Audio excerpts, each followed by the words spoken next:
आज मैं आपके साथ बौद्ध धर्म के 4 आर्य सत्य पर चर्चा करूंगा। चूँकि ये चारों आर्य सत्य आईएएस या पीसीएस जैसे एग्ज़ामों में बहुत बार पूछे गए हैं, आप सभी जानते होंगे अगर इसकी तैयारी करते हैं।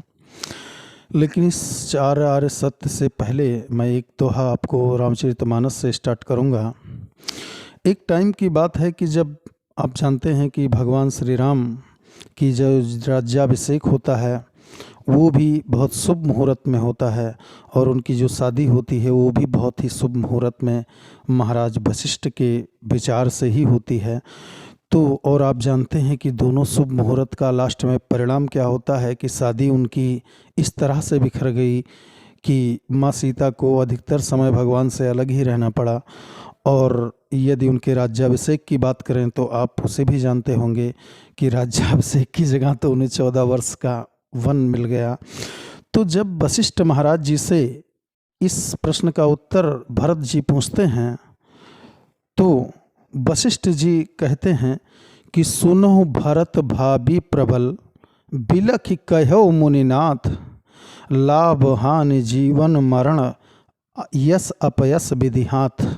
अर्थात यहाँ पर वशिष्ठ जी ये कह रहे हैं कि हे भरत, जो लाभ सुनो भरत भाभी प्रबल, ये जो भाग्य होता है, जो भाभी होती है, भाभी यहाँ पर कुछ ऐसा नहीं कि आपका भाग्य, बल्कि इस संचार, इस ब्रह्मांड को जो संचारित करती है, जो जीवन देती है, जो इसको गति देती है, जो इसे संतुलित रखती है, उसी शक्ति को वहाँ पर वशिष्ठ जी कहने को विधि कह रहे हैं कि भैया भरत लाल जी, ये हमारे हाथ में नहीं है, हम केवल शुभ मुहूर्त ही देख सकते हैं। बाकी जीवन में जो कुछ भी मिलना है, चाहे वो लाभ हो या हानि हो या यश हो, यश मतलब सम्मान, अपयश मतलब अपमान, बुराई हो या अच्छाई हो, या जीवन हो या मृत्यु हो, ये सब विधि के हाथ में है, उसी शक्ति के हाथ में है जो अगोचर है, जो अतुलनीय है, जो सर्वशक्तिमान है। यहाँ पर उसे वो विधि की संज्ञा देते हैं, सामान्य मनुष्य भाग्य की संज्ञा देता है। खैर, तो आप इस लाइन का मतलब समझ गए होंगे कि सब कुछ इस ब्रह्मांड के नियंता के हाथ में ही है, मनुष्य के हाथ में कुछ भी नहीं है। मनुष्य सिर्फ एक दृष्टा की भांति ही है, उससे ज़्यादा उसके पास कुछ नहीं है। तो मित्रों, आज मैं चर्चा करूंगा महात्मा भगवान बुद्ध जी के 4 आर्य सत्य। चूँकि आप सभी जानते हैं कि महात्मा बुद्ध जी की जो जीवन यात्रा शुरू होती है वो यहीं से शुरू होती है कि उनके पिताजी उन्हें किसी भी प्रकार का दुख या संकट का सामना न करना पड़े, ताकि उनके अंदर मन में वैराग्य उत्पन्न हो जाए। इस वजह से उन्होंने उस समय पर जितनी भी सुख सुविधाएं, भौतिकता हो सकती थी, उनके चारों तरफ बंद था। लेकिन आप कहानियों सुने होंगे कि बुद्ध जी एक दिन अपने सारथी के साथ में चले जाते हैं नगर के दर्शन के लिए। तो वहाँ पर उन्होंने एक दिन एक वृद्ध को देखा, एक दिन एक बीमार को देखा, एक दिन एक मृतक शरीर को देखा, एक मरे हुए आदमी को देखा, उसकी लाश को जाते हुए। तो इन 2-3 घटनाओं ने महात्मा बुद्ध जी के अंदर को झकझोर करके रख दिया, और उन्होंने यहीं से अपने ज्ञान की शुरुआत की, इन्हीं दुखों के कारण।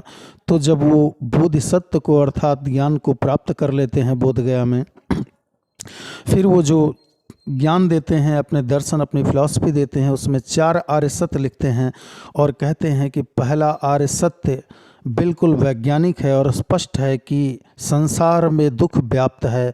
ये बुद्ध जी का पहला आर्य सत्य है। और मित्रों, आप सभी जानते हो कि संसार दुखमय है। विज्ञान की उत्पत्ति भी मनुष्य के दुख को समाप्त करने को लेकर के ही, इसी उद्देश्य से हुई। लेकिन अंततोगत्वा विज्ञान के पास जितना ही वो मनुष्य के दुख को समाप्त करना चाहता है, उतनी ही समस्याएं बढ़ती हुई जा रही हैं।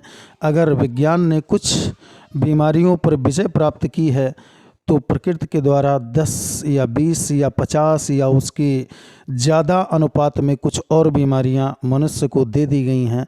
तो कुल मिलाकर के यहाँ पर विज्ञान अगर देखा जाए तो अपने वास्तविक लक्ष्य से दूर होता हुआ दिखाई दे रहा है। यदि इस विज्ञान के साथ में इस धर्म को भी शामिल कर लिया जाए जो महात्मा बुद्ध जी ने बताया है, तो निश्चित ही मैं कहता हूँ कि विज्ञान को सोने पर सुहागा मिल जाएगा और 4 चांद लग जाएगा। क्योंकि धर्म और विज्ञान का दोनों का एक ही कार्य है कि मनुष्य को दुख से मुक्त करना। तो अब मैं चर्चा करने वाला हूँ इस 4 आर्य सत्य पर। पहला आर्य सत्य महात्मा बुद्ध जी का कि संसार में दुख व्याप्त है। दूसरा आर्य सत्य दुख समुदय, अर्थात उस दुख का कुछ ना कुछ कारण अवश्य है। तीसरा आर्य सत्य उनका है दुख निरोध, अर्थात इस दुख को समाप्त भी किया जा सकता है। और चौथा जो है वो उनका अष्टांगिक मार्ग है, अर्थात इस दुख के समाप्त करने के लिए जो भी रास्ते हैं उस रास्तों को उन्होंने इन 4 आर्य सत्यों में बताया है।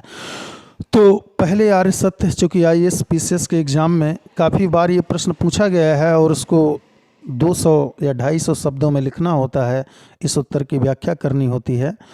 अगर PCS के लेवल पर देखें तो शायद 125 शब्दों में लिखना होगा, लेकिन यदि IAS में देखें तो 250 या 200 शब्द की भी डिमांड हो सकती है। तो उस हिसाब से आपको मैं समझाने का प्रयास करता हूँ कि पहले आर्य सत्य जो उन्होंने कहा कि दुख संसार में व्याप्त है, तो ये तो सत्य है, इसमें कोई भी शंका नहीं है कि हर व्यक्ति दुखी है। और शायद इस धरती पर मनुष्य इस काल में जितना अशांत है, जितना बेचैन है, उतना शायद अन्य किसी काल में नहीं रहा होगा। तो कहीं ना कहीं ये आधुनिकता का जो बढ़ता हुआ दौर है, मनुष्य अपने स्वयं को जो भूल चुका है, कुल मिलाकर के कहीं ना कहीं दुख का कारण वही है, स्वयं से दूर होना।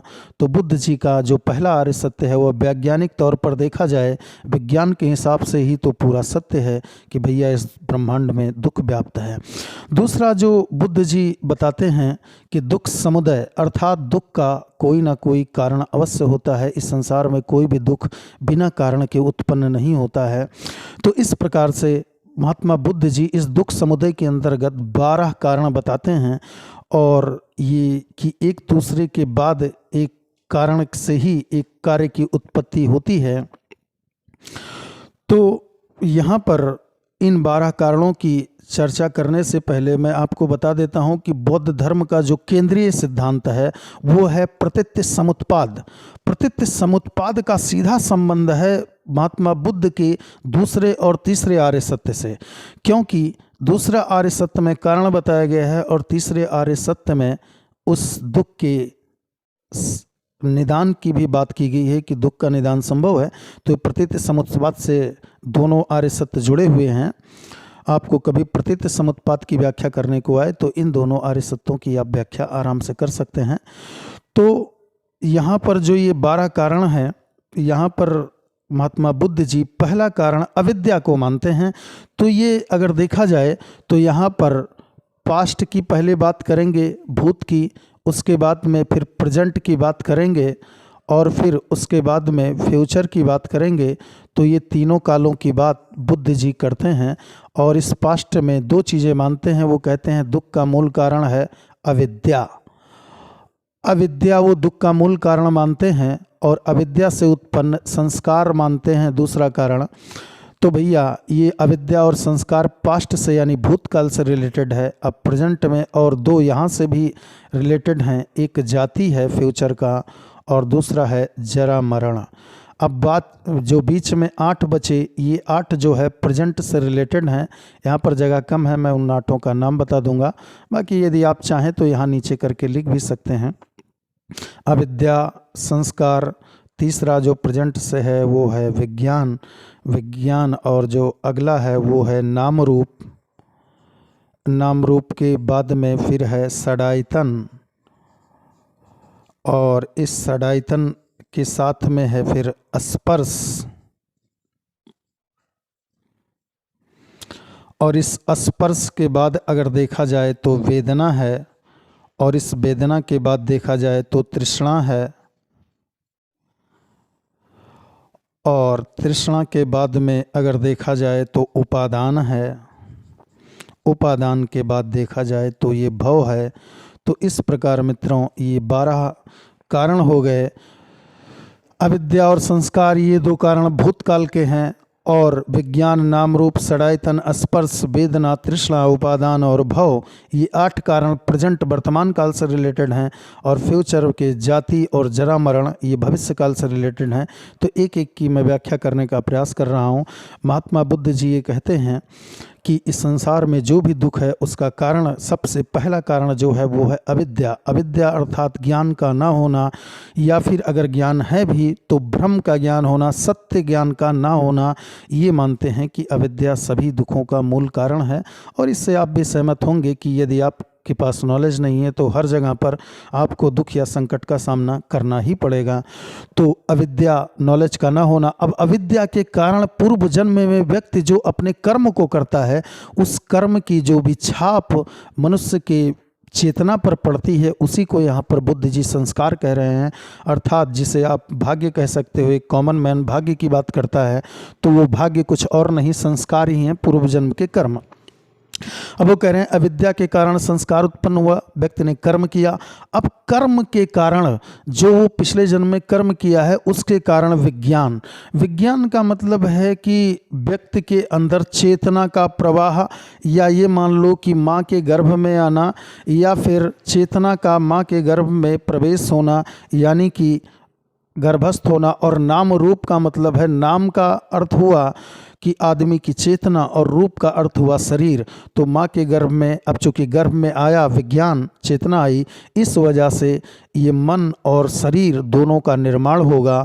और इनके निर्माण होने के कारण जब ये मन और शरीर बना, नाम रूप बना, तो भैया नाम रूप के बाद में षडायतन, षडायतन का मतलब 6 इंद्रियों का निर्माण हुआ। ये 6 इंद्रिय कौन हैं? तो 5 ज्ञानेंद्रिय हैं, 5 बाह्य इंद्रिय हैं जो बाहर की तरफ हैं, और एक आपकी आंतरिक इंद्रिय है जो मन है। तो ये पांचों इंद्रियां आप जानते हैं कि आपके फेस पर ही हैं। एक तो नाक है, मुंह है, कान है, आँख है और आपका त्वचा है। तो इस प्रकार से ये 5 ये हो गया, और 6 एक मन हो गया। तो इस प्रकार से ये षडायतन जो है, ये 6 जो है, ये 6 किसका कारण बनते हैं? स्पर्श का। ये चूँकि ये 6 ज्ञानेंद्रियां हैं, तो इनसे आप स्पर्श करेंगे, किसी ना किसी चीज़ को टच करेंगे, और यदि आपने टच किया तो उसका कारण है वेदना। यहाँ पर वेदना का अर्थ यही है कि आपके मन में जब आपने स्पर्श किया तो आपको ये वेदना 3 प्रकार की बुद्ध जी कहते हैं यहाँ पर। एक तो सुख, दूसरा दुख, और तीसरा है उदासीन। या तो आप किसी चीज़ को स्पर्श करने के बाद सुखी होंगे, या फिर दुखी होंगे, या फिर आपको कोई फर्क नहीं पड़ेगा, तो उदासीनता। तो ये वेदना के अंदर 3 बातें। और आपको अगर सुख दुख जो कुछ मिला, मान लिया कि सुख की अनुभूति हुई, तो तृष्णा, तृष्णा मतलब तुरंत उसे प्राप्त करने की आप इच्छा रखेंगे। तो तुरंत प्राप्त करने की जो चाहत है उसे तृष्णा कहते हैं। तो वेदना का कारण तृष्णा हुआ। अब तृष्णा के कारण उपादान। उपादान का मतलब ये होता है कि आज तो हमें मिल गया, तृष्णा पूरी हो गई, लेकिन उपादान ये होता है कि काफ़ी कल के लिए भी, परसों के लिए भी, या भविष्य के लिए भी इस सुख को हम अपने पास कैद करके रखें, तो वो होता है उपादान। अब जब उपादान आपके अंदर ऐसी इच्छा आ गई, तीव्र इच्छा कि नहीं मुझे पूरी ज़िंदगी ये सुख मिलता रहे, तो उसी सुख के कारण भाव। फिर आपका भाव का मतलब होता है कि जिन इच्छाओं के पीछे आप पड़े हुए थे, या जिनमें आपने भविष्य की कामना की, वो ईश्वर या ये प्रकृति भाव, यानी कि भविष्य के लिए आपके लिए सुरक्षित कर भी देती है। और भविष्य के लिए सुरक्षित तभी होगा जब आप जन्म ले लेंगे फिर से, और जब आपने जन्म ले लिया तो फिर जरा मरण, जरा मतलब बुढ़ापा और मरण मतलब मृत्यु, तो बुढ़ापा और मृत्यु का भय आपको सताता ही रहेगा। तो इस प्रकार से हमारे बुद्ध जी ने जो दूसरे आर्य सत्य में दुख समुदाय में ये 12 कारण बताए हैं, इन 12 कारणों को मित्रों आप अच्छे से याद कर लीजिएगा, देख लीजिएगा, जो कि एग्ज़ाम में अक्सर पूछे जाते हैं, तो आप इन्हें लिख सकते हैं। और अगर अब हम तीसरे कारण की बात करें तो तीसरा कारण है दुख निरोध। ये तीसरा जो कारण है, जो आर्य सत्य है, वो ये है दुख निरोध। वो समाप्त हो सकता है या दुख किससे मिट सकता है? तो उसके लिए बुद्ध जी कहते हैं कि अविद्या ही है जो दुख का कारण है। और यदि कोई भी व्यक्ति खुद को प्रतीत्य समुत्पाद के द्वारा समझ जाता है, बुद्ध जी तो यही कहते हैं कि प्रतीत्य समुत्पाद ही वास्तविकता में निर्वाण है, वास्तविकता में समाधि है। तो भैया अपने अविद्या को दूर करके आप अपने दुखों को, कष्ट से मुक्ति पा सकते हैं। ये तीसरे आर्य सत्य में बुद्ध जी कहते हैं। और उनका जो चौथा आर्य सत्य है, वो अविद्या के नाश होने का जो रास्ता है उन रास्तों की चर्चा करते हैं और वो 8 रास्ते बताते हैं कि इन 8 रास्तों का यदि आप पालन करते हैं तो निश्चित आप निर्वाण को और समाधि को प्राप्त कर सकते हैं। तो यहाँ पर मैं 8 रास्तों की बात कर रहा हूँ। उन्होंने कहा सम्यक दृष्टि, सम्यक संकल्प, सम्यक वाणी, सम्यक कर्मांत, सम्यक आजीविका, सम्यक व्यायाम, सम्यक स्मृति और सम्यक समाधि। तो मित्रों, पहली बात जो बुद्ध जी कहते हैं सम्यक दृष्टि, इसका क्या मतलब हुआ? सम्यक का मतलब होता है बीच में या मध्य की या सत्य को, कुल मिलाकर आप ये मानिए, और दृष्टि का मतलब तो देखना हुआ। तो बुद्ध जी यहाँ पर ये कहना चाह रहे हैं कि सम्यक दृष्टि का मतलब यही वो बताना चाह रहे हैं कि भैया आपकी जो दृष्टि है वो अगर आप सामान्यतः किसी व्यक्ति को देखते हो तो आपको ये पता लगता है कि ये व्यक्ति लड़का है या ये लड़की है या ये मेरा मित्र है या ये मेरा शत्रु है। तो इस तरह से हम जब देखते हैं तो उसी अनुसार देखते हैं, जैसी हमारी फीलिंग्स होती है, जैसी हमारी भावना होती है। तो बुद्ध जी यहाँ पर कह रहे हैं कि आप अपने इन फीलिंग्स से, अपनी भावनाओं से उठ करके जो रियल है उस रियलिटी को देखिए, बल्कि ये मत देखिए कि कोई स्त्री है या पुरुष है, बल्कि इसे ये देखिए कि ब्रह्म की एक शक्ति है, ईश्वर का एक अंश है। तो इस प्रकार से यदि आप सब कुछ ईश्वर का अंश ही समझते हैं या इसे नासवान समझते हैं या फिर इसे मिथ्या समझते हैं तो यही सम्यक दृष्टि है। दूसरा है सम्यक संकल्प। तो मित्रों, ये सम्यक संकल्प क्या होता है? सम्यक संकल्प भी वही बात है कि भैया आपका संकल्प सत्य हो। अब देखिए, संकल्प में तो बहुत सारी बातें आ जाती हैं, जैसे कि आप कई बार संकल्प लेते हैं और कहते हैं कि मैं आज पूरी रात बैठ करके पढ़ूंगा, लेकिन आप ये संकल्प ले तो लेते हैं लेकिन आप पढ़ नहीं पाते, उसे पूरा नहीं कर पाते। चूँकि कई बार हमारे साथ भी ऐसा होता है कि हम भी नहीं पढ़ पाते हैं, लेकिन हाँ, उसके जब रीजन पर खोज की गई, कारण पर खोज की गई, चूँकि बुद्ध जी स्वयं ही आप देख लीजिए बता रहे हैं कि हर कार्य के पीछे कुछ ना कुछ कारण अवश्य है। तो जब हमने इसकी खोज की कि हम क्यों नहीं पढ़ पाते हैं तो हमें ये पता चला कि कहीं ना कहीं आत्मशक्ति की कमी है, कमजोरी है, और या फिर उस स्थिति में हम निर्णय नहीं ले पाते हैं कि जब संकल्प को हम पूरा कर पाएँ या हमारी बॉडी या हमारा मन या हमारी इंद्रिय उसके लिए अपनी 100% एनर्जी दे पाएँ। मित्रों, इसके लिए एक जुगाड़ मैं आपको बताता हूँ। ये शास्त्रों का एक विधान है कि यदि कोई भी व्यक्ति अपने संकल्प को पूरा करना चाहता है या ये चाहता है कि दूसरी कोई हमारी बात मान लें, तो उसके लिए आपको अपनी दोनों आँखों के बीच में जो थर्ड आई है, अर्थात कुल मिलाकर आप ये मानिए कि जो मस्तिष्क में पीनियल ग्लैंड है, उस पर यदि इसे विज्ञान वो शास्त्र की भाषा में आज्ञा चक्र कहते हैं, और यदि आप अपना ध्यान इस पॉइंट पर केंद्रित करके और आप किसी से कुछ भी कहते हैं या खुद से ही कोई कमिटमेंट करते हैं, कोई संकल्प लेते हैं, तो निश्चित आपकी जितनी भी शक्तियां हैं आपकी बॉडी में वो सभी प्रयास करेंगी कि इस संकल्प को पूरा करने के लिए। तो ये थर्ड आई का जो रहस्य है वो कभी हम चर्चा और करेंगे, जो शास्त्रों में कहा गया है।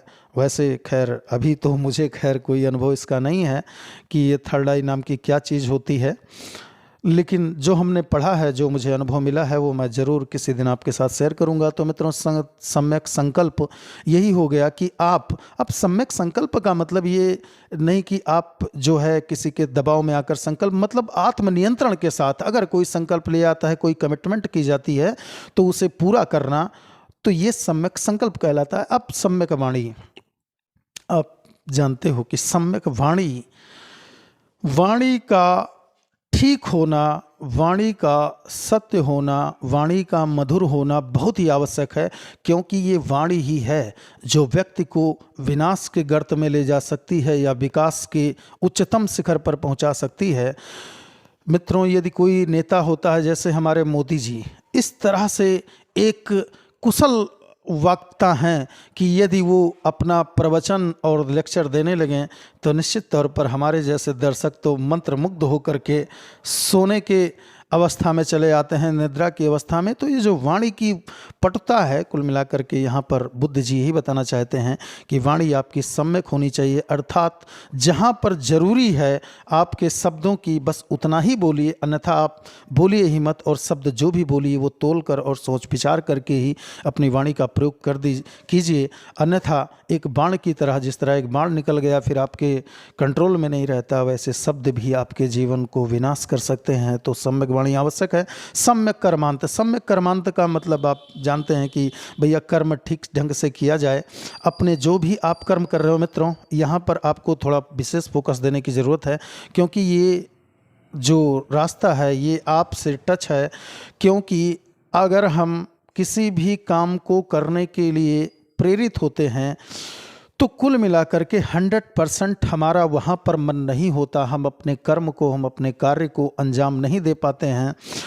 बुद्ध जी का आप ये मत सोचिएगा कि यहाँ पर बुद्ध जी ये कह रहे हैं कि सम्यक कर्म अर्थात आप कोई पाप मत कीजिए, आप कोई चोरी मत, मतलब ये तो खैर है ही है, उनका ज्ञान तो यही है, लेकिन कहने का मतलब ये है कि कर्म आपका 100% मनोयोग के साथ हो। तो यहाँ पर बुद्ध जी, देखिए बुद्ध का मतलब ही है बौद्धिक ज्ञान के चरम स्तर पर पहुँचना। तो बुद्ध जी इस मामले में, अपने ज्ञान के मामले में चरम स्तर पर थे। तो वो जब भी एक प्रसंग में ये देखा गया है और कहते हुए पाया गया है बुद्ध जी को कि एक बार बुद्ध जी के ऊपर एक मक्खी बैठी हुई थी, तो अनायास ही उन्होंने हाथ हिला करके उस मक्खी को हटा दिया। तो उसके बाद थोड़ी देर बाद उन्होंने फिर हाथ को अपने उठाया और उसी जगह पर ले गए जहाँ मक्खी बैठी थी, और फिर उसे ऐसे उड़ा दिया। तो सामने आनंद बैठे हुए थे। आनंद ने कहा कि भैया, बुद्ध या भंते कई नामों से उन्हें कहते थे, कि प्रभु आप ये बताइए कि अभी तो इस टाइम पर मक्खी भी नहीं बैठी है, तो फिर आपने ऐसा क्यों किया, वहाँ पर हाथ ले जाकर क्यों उड़ाए? तो उन्होंने कहा कि आनंद, उस टाइम पर जब मैंने मक्खी उड़ाया तब मैं पूरे होश के साथ, पूरे अपने 100% एनर्जी सचेत के साथ में, चेतना के साथ मैंने उस मक्खी को नहीं उड़ाया। मैं आपसे बात करते करते अनायास ही उसे उड़ा दिया। तो इस वजह से ये पाप हो गया। ये सम्यक कर्म नहीं है। वहाँ पर बुद्ध जी बताते हैं कि सम्यक कर्म वही है जिसे 100% ऊर्जा के साथ, पूरे होश के साथ, पूरे मनोयोग के साथ किया जाए, वो सम्यक कर्मांत होता है। और आगे सम्यक आजीविका, आपका जो भी अर्थ के अर्जन का उपाय है वो सम्यक होना चाहिए। अर्थात ऐसा ना हो कि किसी के दिल को दुखा करके या किसी से चोरी बेईमानी या किसी अन्य स्रोतों से ऐसे धन कमाया गया हो जो इल्लीगल हो, जो अवैध हो, जो कानून जिसकी इजाज़त ना देता हो, समाज में जो निंदनीय हो, ऐसे किसी भी स्रोत से आय का अर्जन नहीं करना चाहिए। और यदि ऐसा हो रहा है तो निश्चित तौर पर उसे छोड़ देना चाहिए, तभी आप इस संसार के दुखों से मुक्ति पा सकते हैं। तो सम्यक आजीविका ये हुआ। अब सम्यक व्यायाम, जो हमारा छठा पॉइंट है, वो है सम्यक व्यायाम। जो सम्यक व्यायाम की हम बात कर रहे हैं वो सम्यक व्यायाम ये है कि व्यायाम का मतलब होता है कि अपने शरीर को ऐसी स्थिति में रखा जाए ताकि इसमें जो भी बाह्य पदार्थ आए हैं, जो इसके संगठन नहीं है, जो इस बॉडी के कंपोजिशन नहीं है, जैसे कि कोई भी प्रदूषण या कोई भी विषैला पदार्थ आपकी बॉडी में गया है, तो व्यायाम आप इसीलिए करते हैं कि वो बॉडी से कहीं ना कहीं स्क्रिएट हो जाए, निकल जाए और हमारी शरीर शुद्ध हो जाए। तो यहाँ पर व्यायाम का मतलब ये है कि आप शरीर के साथ में अपने मन को भी शुद्ध और चुस्त और दुरुस्त रखें, तभी वो सम्यक व्यायाम माना जाएगा। तो शरीर का व्यायाम तो आप सभी जानते हैं, बाबा रामदेव जी से भी सीख सकते हैं, तमाम किताबों से भी पढ़ सकते हैं। रही बात मन को नियंत्रण करने की, तो इसके लिए आप थोड़ा सा महाभारत में भगवान श्री कृष्ण के प्रसंग को देख सकते हैं। वो अर्जुन को समझाने के लिए कहते हैं कि हे अर्जुन, इस मन को नियंत्रित करने के लिए दो हथियार की आवश्यकता है। एक हथियार है ज्ञान और दूसरा है वैराग्य। ज्ञान के और वैराग्य रूपी डंडे से जब आप मन को अपने कंट्रोल में करेंगे तो मन नियंत्रित हो जाएगा। तो इस प्रकार से मन और शरीर दोनों को इन बाह्य आक्रमणों से बचाना और इसको संतुलित और शुद्ध रखना, ये सम्यक व्यायाम है। और सम्यक स्मृति, स्मृति का मतलब आप सभी जानते हो मेमोराइजेशन, अर्थात याद रखना, स्मृति। तो स्मृति जो होती है वो स्मृति इस बात की नहीं कि आपको किसी ने थप्पड़ मार दिया, आपको किसी ने गाली दे दी, आपसे कोई झटापट हो गया सामान्य सी, उसको आप स्मृति बना करके रखें। बल्कि स्मृति का मतलब यहाँ पर बुद्ध जी के कहने का अर्थ यही है कि जो याद करना है आपको वो याद कीजिए, और वो ये है कि जो आपके जीवन में बुद्ध जी ने जो ध्यान की विधि बताई है वो है विपस्सना। और विपस्सना का मतलब है कि आती जाती श्वास को देखना। तो यहाँ पर असम्यक स्मृति में बुद्ध जी ही बताना चाहते हैं कि आप उस सत्य की स्मृति रखिए। अच्छा, अब मित्रों आप ही बताइए कि जीवन या मृत्यु, मृत्यु अगर देखा जाए तो कुछ और नहीं, सिर्फ इतना सा फर्क है कि आपका जो संबंध है इस बॉडी का, इस एनवायरनमेंट के साथ में, इसका टूट जाना ही तो मृत्यु है। आपका जो एयर आपकी बॉडी में पहुंच रही थी और कुछ है नहीं, सिर्फ इतनी ही कहानी है। एनवायरनमेंट और आपके बीच का जो संबंध है इसे लाइफ कहते हैं, और इसका टूट जाना मृत्यु है। तो एनवायरनमेंट आपके लिए बहुत ही कीमती है, यही ईश्वर है, यही भगवान है। लोग अक्सर पूछते हैं, कहते हैं भगवान दिखता नहीं है। अरे यार, पानी आप पीते हैं, पानी आपको जीवन देता है, तो इससे बड़ा भगवान कौन हो सकता है। हवा में आप सांस लेते हैं, हवा आपको जीवन देता है, एक पल भी आप बिना इसके नहीं रह सकते। तो ईश्वर की और क्या ज़रूरत है, यही तो ईश्वर है। पहले आप इसमें देखिए, फिर ब्रह्म स्वयं भी आपसे मिल जाएगा। तो सम्यक स्मृति आप समझ गए, उस ब्रह्म की स्मृति रखना, सत्य को जानना, और फिर समाधि। यदि आप स्मृति उसे लगातार याद करते हैं, उसकी स्मृति बनाए रखते हैं इस श्वास के जरिए उस ब्रह्मांड के नियंता की, तो समाधि। मित्रों, यहाँ पर समाधि का मतलब ये नहीं है कि व्यक्ति मर जाए, बल्कि समाधि का मतलब ये होता है कि स्थित चित्त प्रज्ञ, यानी आपकी जो चित्त की प्रज्ञा है, जो प्रज्ञा रूपी चित्त है, जो आपकी बुद्धि है, जो आपका मन है, वो स्थित हो जाए, एक जगह पर केंद्रित हो जाए, जिसे फोकस्ड हो जाए, जिसे कंसंट्रेशन या एकाग्रता कहते हैं। उसका एकाग्र हो जाना ही, किसी पॉइंट पर स्थित हो जाना ही बुद्ध जी यहाँ पर समाधि का रूप दे रहे हैं। तो इस तरह से आप इन सम्यक दृष्टि, सम्यक संकल्प, सम्यक वाणी, सम्यक कर्म, सम्यक आजीविका, सम्यक व्यायाम, सम्यक स्मृति और सम्यक समाधि के जरिए आप इस दुनिया के दुखों से मुक्ति पा सकते हैं और उस ब्रह्म से एकाकार हो सकते हैं। देखिए, यहाँ पर जो बुद्ध जी ने बताया है वो जीवन का परम उद्देश्य दुखों की मुक्ति। भारतीय दर्शन में जितने भी दार्शनिक आए, उन्होंने परम श्रेष्ठ चीज मोक्ष को बताया है। तो मोक्ष का मतलब ही है कि दुखों के आत्यंतिक निवृत्ति, अर्थात दुख मतलब तो परेशानी, आत्यंतिक का मतलब हमेशा के लिए, निवृत्ति का मतलब छूट जाना। तो दुखों का हमेशा के लिए छुटकारा हो जाना, ये जो है निर्वाण है। निर्वाण का अगर शाब्दिक अर्थ देखा जाए तो इसका मतलब है बुझ जाना। तो जो आपके अंदर चाहते हैं, जो तृष्णा है, जो वेदना है, उसका बुझ जाना, उनका मिट जाना ही निर्वाण कहलाता है बुद्ध जी के शब्दों में। और तो ये कोई ज़रूरी नहीं है कि आपकी शरीर छूट जाए, लेकिन यदि आप सत्य को, आप स्वयं को पहचान जाते हैं, तो जितनी भौतिक आयाम है आपके पास से ये ऑटोमेटिक आपसे दूर होने लगेंगे और आप स्वतः इनसे दूर होने लगेंगे। शंकराचार्य जी की तरह ये आपको मिथ्या दिखाई देने लगेगा। तो ठीक है मित्रों, आज मैं अपनी वाणी को यहीं पर विराम देता हूँ। जय हिंद, जय भारत।